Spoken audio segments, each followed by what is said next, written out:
বঙাইগাঁৱৰ অন্যতম সমস্যা হৈছে জলসিঞ্চনৰ সমস্যা। সমষ্টিটোত পথাৰে পথাৰে আঁচনি আছে, কিন্তু পানী নাই। পানীৰ অভাৱত সমষ্টিটোৰ কৃষকে বছৰত মাত্ৰ এবাৰেই খেতি কৰিহে জীৱন নিৰ্বাহ কৰে। খৰালি হ'লে চন পৰি ৰয় বঙাইগাঁৱৰ পথাৰ। কিন্তু সমস্যা সমাধানৰ কোনো গুৰুত্ব নাই বিধায়কৰ। এই সন্দৰ্ভত এক প্ৰতিবেদন আগবঢ়াইছো চিন্তুমণি শইকীয়াৰ।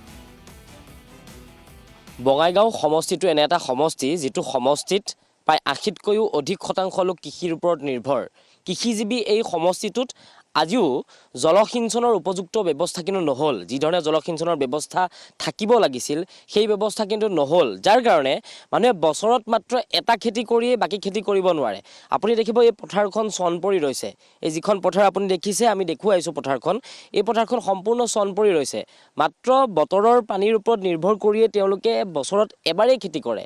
তাৰ পিছত কিন্তু তেওঁলোকে খেতি কৰিব পৰা অৱস্থা এটালৈ নাযায়।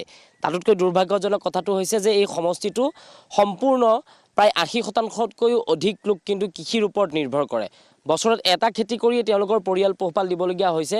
য'ত সুবিধা থাকিব লাগিছিল, জলসিঞ্চনৰ বিভিন্ন প্ৰকল্প বহালে, কিন্তু সেই প্ৰকল্পবোৰৰ পৰা পানী আজিলৈকে এই সমষ্টিটোৰ কৃষকসকলে নাপালে। কেতিয়াবা যদি পাইছিল সেয়া বহুত অতীত, আৰু সেই অতীতবোৰৰ লৈ আজিও কিন্তু ইয়াৰ ৰাইজে তেনেধৰণে পানী নাপালে। আমি কিছু কথা পাতিম। দাদা, ইয়াতে জলসিঞ্চনৰ কেইবাটাও প্ৰকল্প আমি দেখিছোঁ আছে, কিন্তু তাৰ পৰা পানী নোলায় বুলি বহুতে অভিযোগ কৰিছে। আপোনালোকে কৃষক হিচাপে, কাৰণ এই সমষ্টিটো ৮০%তকৈ অধিক লোক কৃষিৰ ওপৰত নিৰ্ভৰ কৰে, এই অৱস্থাটো কি ধৰণে হৈ আছে এতিয়া চাওক, আমাৰ এই অঞ্চলৰ আপুনি ইতিমধ্যে ক'লে যে ৮০% মানুহ কৃষিজীৱী হয়। কিন্তু আমি মাত্ৰ বাৰিষাৰ যিখিনি বৰষুণৰ পানী হয়, সেই বাৰিষাৰ বৰষুণৰ পানীখিনিকহে আমি আশা কৰি খেতি কৰিব লগা হয়। বহুদিন আগতে এই পথাৰখনত ৮টামান গভীৰ নলীনাদ আছিল, কিন্তু সময়ৰ গতিত তাৰমানে কি হ'ল, সেইবিলাক নষ্ট হৈ থাকিলে। তাৰপিছত সেইবিলাক ৰিপেয়াৰিং কৰাৰ কোনো ব্যৱস্থা নকৰিলে। যেতিয়া সেইবিলাকৰ পৰা পানী পাইছিল তেতিয়া কিন্তু আমাৰ ইয়াৰ খেতিয়কে 12 মাহে খেতি কৰিছিল। কিন্তু যেতিয়া সেইবিলাক নষ্ট হৈ থাকিল, পানীৰ কোনো ব্যৱস্থা নাই, তাৰপিছত আৰু আমাৰ খেতিয়কসকলে খেতি কৰাটো বাদ দি দিলে। এতিয়া মাত্ৰ বৰষুণৰ পানীখিনি ভৰসা কৰিয়ে খেতি কৰে। তাৰোপৰি হ'ল কি, আমাৰ ইয়াত এই গোটেই পথাৰখনত এটা বৃহৎ তাৰমানে দং আছিলে। এইটো আপোনাৰ একদম চাম্পাৱতী প্ৰজেক্টৰ পৰা আহিছিলে, কিন্তু সেই প্ৰজেক্টৰ পৰাও মানে পানী অহা আমি দেখাই নাপালোঁ। আমি সৰুতে দেখিছিলোঁ বস্তুটো, কিন্তু পানী অহা দেখা পোৱা নাছিলোঁ।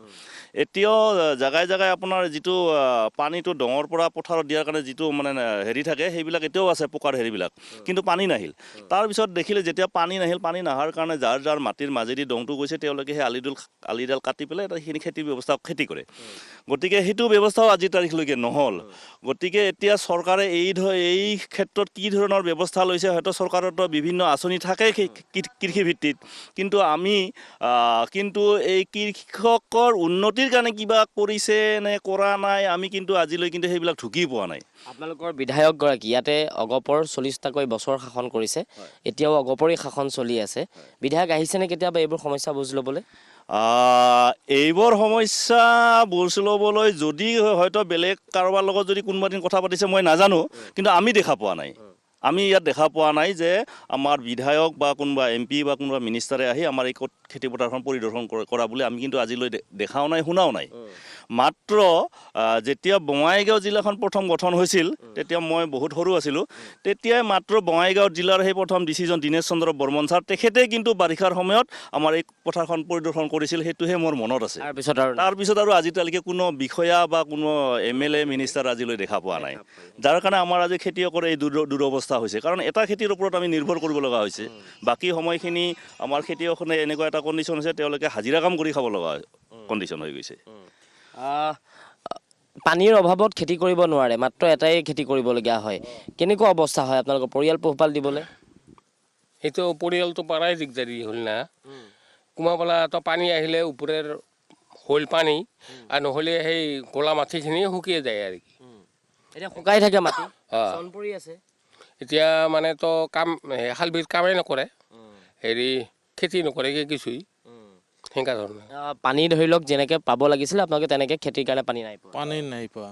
পানী নোহোৱাৰ কাৰণেতো এইবাৰে খেতি কৰি তাৰপিছত আৰু একো নাই। ইমান প্ৰজেক্ট আছে, গোটেই বঙাইগাঁওখনত বহুকেইটা এনেকুৱা জলসিঞ্চনৰ প্ৰজেক্ট আছে, কিন্তু এটাৰ পৰাও পানী নাপায়। কিন্তু পানী নাপায়। এই অৱস্থা হৈ আছে। খুৰা, পানীৰ কাৰণে যথেষ্ট অসুবিধা হয়, খেতিটোতো পানীৰ ওপৰতে নিৰ্ভৰ কৰিবলগীয়া হয়।